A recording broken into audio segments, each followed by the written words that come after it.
Legal, estamos começando mais o programa Zona Esportiva, programa que vai ao ar de segunda a sexta-feira ao meio-dia na TV Santa Maria, canal 19 da NET.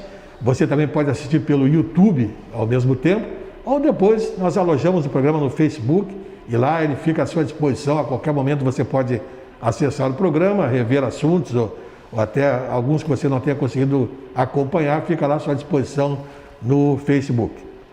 Como havíamos anunciado ontem, o nosso convidado hoje é o Cleri Quinones de Lima. Vem mais uma vez aqui conversar com a gente. O Cleri que está sempre atualizado com as informações nacionais e internacionais do nosso esporte, né? E a gente aproveita essa carona aí para tomar conhecimento com ele também de todas as informações. Satisfação, Cleri, recebê-lo aqui, prazer, né?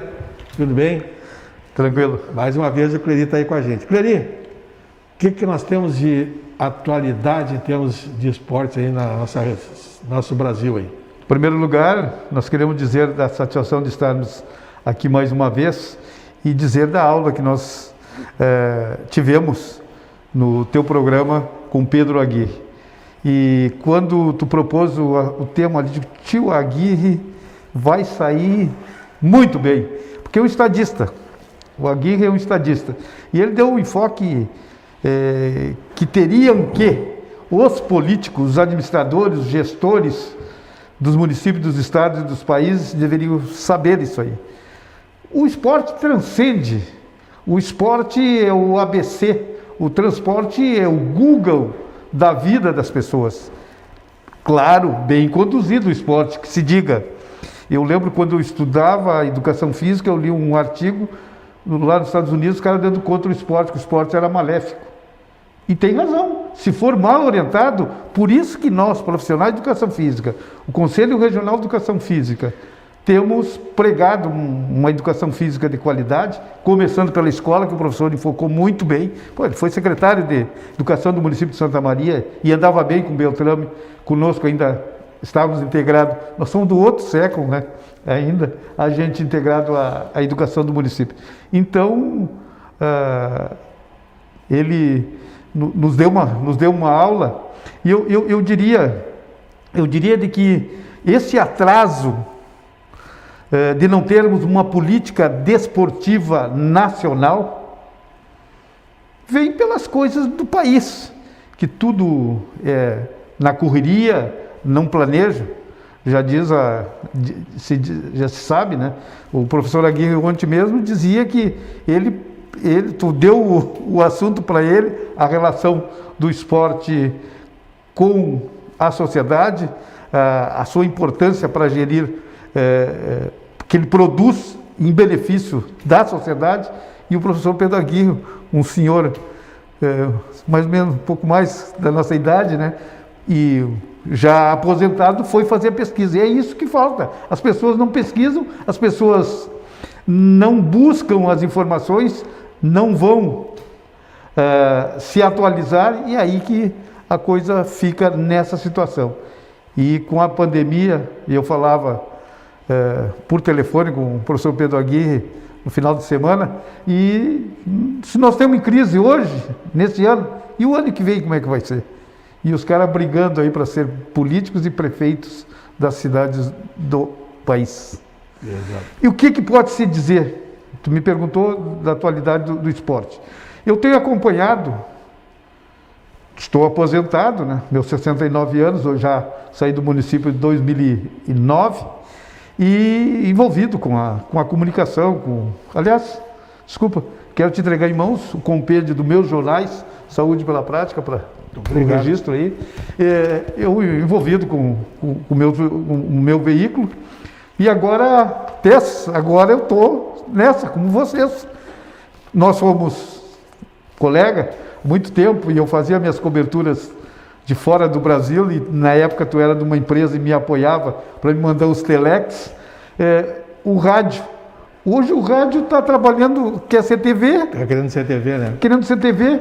E antes o rádio, se não chegava a 0 hora, tinha muitos caras que só botavam musiquinha. Então há uma inter-relação dos veículos de comunicação social.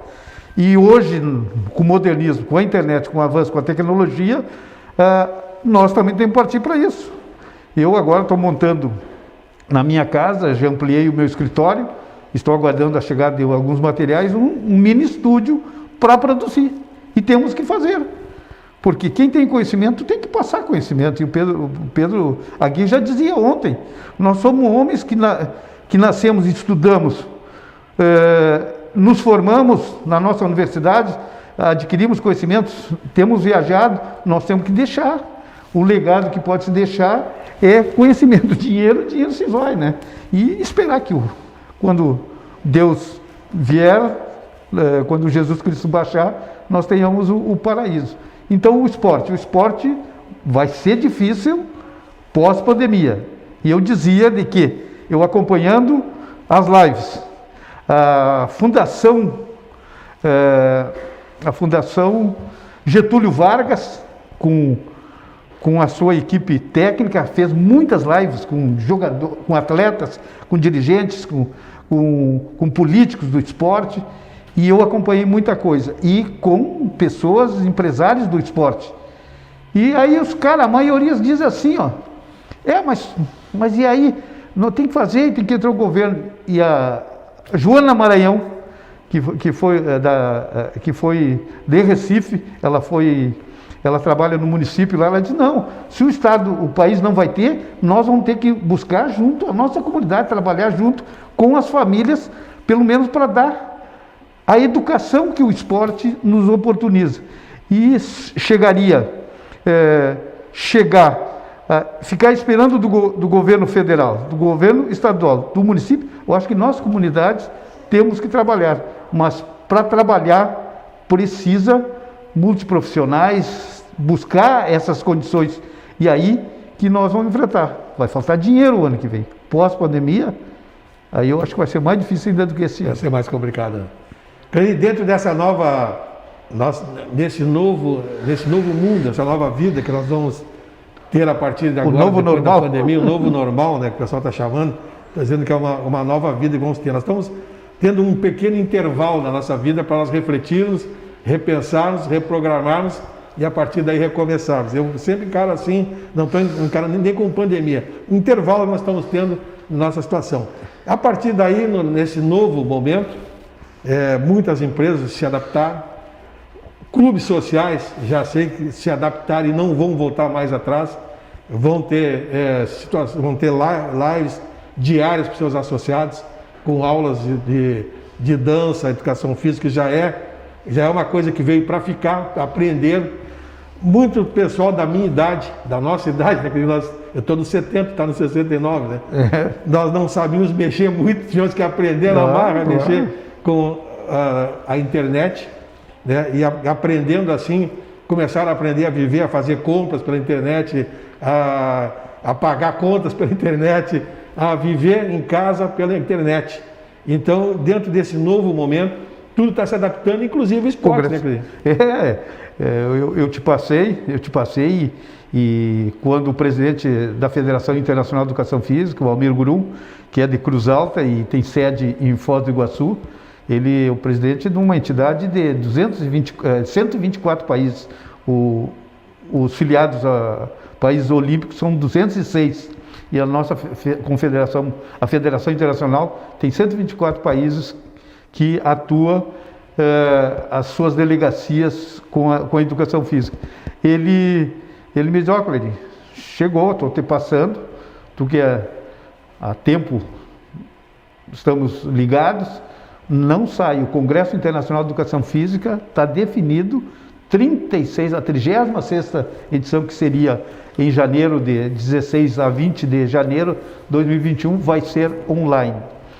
Então já montou uma equipe, estão largando agora nessa semana, dia 13, estão largando um novo site, já com as primeiras informações. Imagina tu se arregimentar, tu se preparar para fazer com que um congresso, que é o 36º Congresso Internacional de Educação Física, ele tem em paralelo eventos do CONFEF, do Conselho Federal de Educação Física, que são educação olímpica, educação física escolar, encontros coordenador de educação física do Brasil, ética e funcionalismo do esporte e mais ainda, o congresso técnico que acontece com a exposição de trabalhos, de pôster, de artigos e temas livres.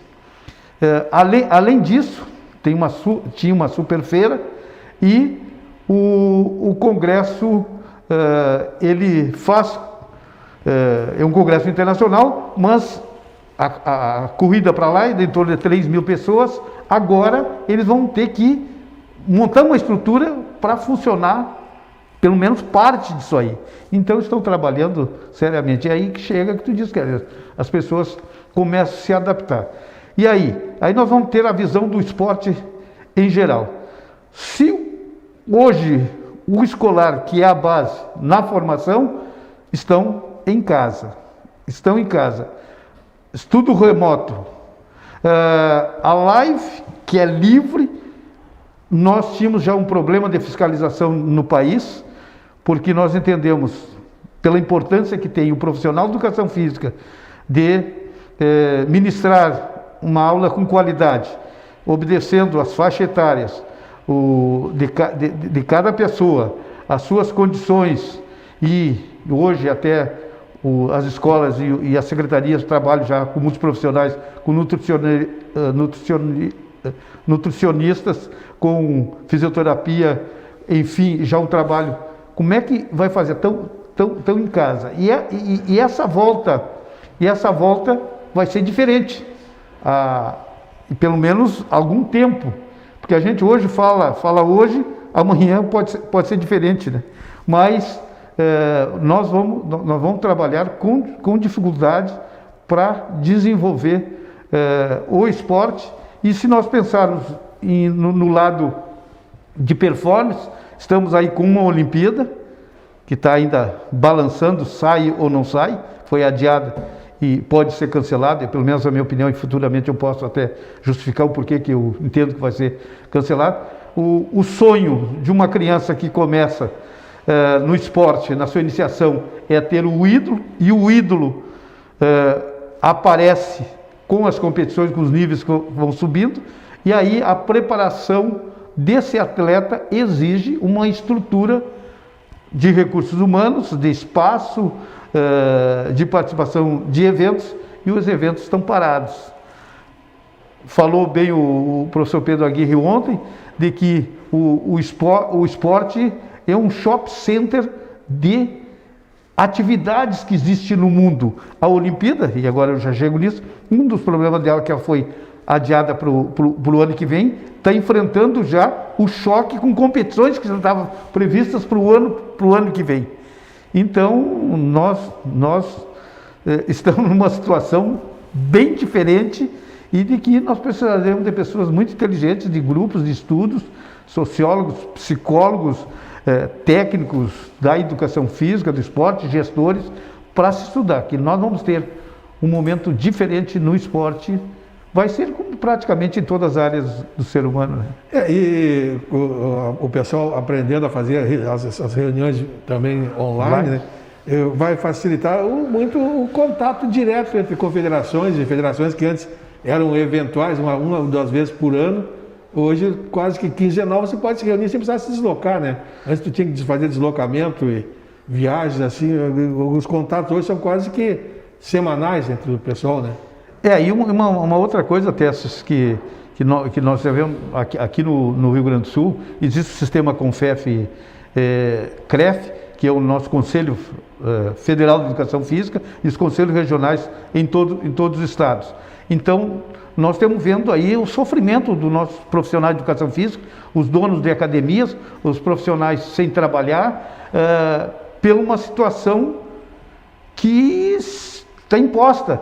E fica até incoerente. Se a educação física, o exercício físico faz parte da saúde, e nós temos que ser penalizados. Academias, tem pessoas aí que não abrem academia para 14 metros quadrados de diferença. As pessoas estão retraídas, está com 10%, se hoje com 100% o cara já estava remando, e o empresário sabe do que tem que pagar, o cara com 10, 20% de aluno não tem condições, é melhor deixar fechado do que funcionar. Olimpíada, o que tem para nós assim de... Eu de assisti, no final da semana passada, eu assisti nas lives que acontecem, o Edgar Rubner é um ex-atleta de handebol, ele foi do Comitê Olímpico Brasileiro e ele está conduzindo muito bem. Me parece que foi, no final de semana, foi a 27 lives com todas atletas e pessoas. E foi o Bernardo. O Bernardo, nosso famoso do saque Jornada nas Estrelas, ele começou muito cedo e foi um dos 10 nomes internacional do esporte do voleibol, está na fama, e também foi político, tentou a política, 90 foi deputado federal, depois 94 foi deputado estadual pelo Rio de Janeiro, e 2000 ele tentou ser gestor nacional, ficou um período no governo federal. E depois ele largou. Hoje é o Bernardo o nosso representante no Comitê Olímpico Internacional. Ele tem voto lá. E ele faz parte de um grupo, inclusive esse grupo que estuda a programação esportiva, a entrada e saída de esporte. Um dia a gente pode falar por isso, quando os caras dizem, mas por que o futsal não entra? Não é bem assim entrar em Olimpíada. Para entrar tem uma série de coisas da Carta Olímpica e mesmo dos interesses até hoje, daquela de dizer o importante é participar, o importante é ganhar, e os organizadores, existe não é o termo certo que a gente vai dizer aqui, mas existe um grupo comprometido com todas as atividades da Olimpíada, definir a Olimpíada na cidade tal, do país tal, aquele grupo já está pensando para entrar lá. Não, quem comanda a Olimpíada são internacionais, é um grupo internacional que comanda. Então, a gente fica pensando nessa parte do esporte, das suas dificuldades, e o Bernardo dizia, ele como é do Comitê Olímpico Internacional, eu queria ouvir, eu já tinha uma posição, mas eu continuo com essa. Ele inclusive repetiu a situação da Olimpíada. E muitas pessoas não sabem, a Olimpíada tem uma apólice de seguro para o cancelamento e não para o adiamento. Então eles já sabem, se for cancelado vão ter dinheiro. Para fazer os jogos do ano que vem, vão ser em 3 anos 2 Olimpíadas, porque a próxima 24 é em Paris. A Vila Olímpica já está toda ela vendida em setembro, quer dizer, o mês que vem eles teriam que entregar após a Paralimpíada. Nós estaríamos hoje, faltando 2 dias já para terminar a Olimpíada, se saísse agora em 20. Então, para 21, os cuidados das instalações estão prontas. Mais um ano. A população do Japão já deu que 24% só apenas que quer que saiam os Jogos Olímpicos. Tem um número de 36% mais adiados e 34% que não quer que seja cancelado os Jogos Olímpicos. E tem também a parte dos recursos humanos. Imagina o prédio que eu conheci em agosto do ano passado, lá em Tóquio, onde está o Comitê Olímpico, vão trabalhar 2.000 pessoas, sendo que de muitos países ali. Então vão ter contato. O coronavírus persiste na grande Tóquio e não se sabe. São 206 países. Eles têm que pensar na segurança de todos. Até quando vai esse coronavírus? Se não sair a vacina, como a gente falava antes, se não sair a vacina até o final do ano, não tem Jogos Olímpicos o ano que vem. E será a 4ª Olimpíada cancelada, que já teve em 1916, 1940, 1944, pelas grandes guerras mundiais. E a guerra do Covid pode ser a 4ª Olimpíada a ser cancelada. E o Bernardo disse que na conversa deles, todas essas coisas são afrontadas, e teve também no final da semana passada, saiu um comentário me parece que do governador da grande Tóquio ali, de que saía com Covid ou sem Covid. Mas Não é assim a coisa. Então, eu acho que até foi infeliz. O próprio Bernardo citou isso e que o Comitê Internacional não pode pensar em segurança devida. E a própria tradição que tem o Japão, a sua cultura, é zelar pelas pessoas. E são vidas que têm que ser preservadas. Então, se não ser essa vacina, o coronavírus vai fazer com que tenhamos mais uma Olimpíada cancelada.